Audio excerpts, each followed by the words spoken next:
தாம்பரம் சட்டமன்ற தொகுதியில் திமுக வேட்பாளர் டாக்டர் ஆர்.எஸ். கிருத்திகா தேவி தனது இன்றைய தேர்தல் பிரச்சாரத்தை அம்பேத்கர் சிலைக்கு மாலை அணிவித்து நிறைவு செய்தார்.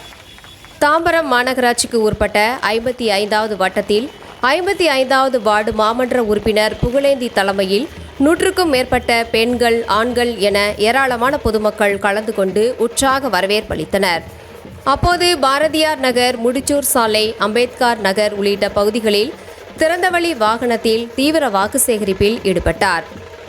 பல்வேறு பகுதிகளில் கூட்டமாக கூடியிருந்த பெண்கள் அவருக்கு மலர் தூவி உற்சாக வரவேற்பளித்தனர். பின்னர் பழைய பெருங்களத்தூர் பகுதியில் அமைந்துள்ள டாக்டர் பாபா சாஹிப் அம்பேத்கர் அவர்களின் முழு உருவ சிலைக்கு அவரது பிறந்த நாளை முன்னிட்டு மாலை அணிவித்து மரியாதை செலுத்திய பின்னர் தனது பிரச்சாரத்தை நிறைவு செய்தார். புகழேந்தி உள்ளிட்ட கழக தோழர்களுக்கு அத்தனை பேருக்கும் வேட்பாளர் சார்பாக என் சார்பாகவும் சகோதரி பொற்செல்வி ஆர்வத்திற்கும் அவருடைய குடும்பத்தாருக்கும் மனமார்ந்த நன்றியை தெரிவித்துக் கொள்கிறேன்.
புகழேந்தி உள்ளிட்ட கழக தோழர்களுக்கு அத்தனை பேருக்கும் வேட்பாளர் சார்பாக என் சார்பாகவும் சகோதரி பொற்செல்வி ஆர்வத்திற்கும் அவருடைய குடும்பத்தாருக்கும் மனமார்ந்த நன்றியை தெரிவித்துக் கொள்கிறேன்.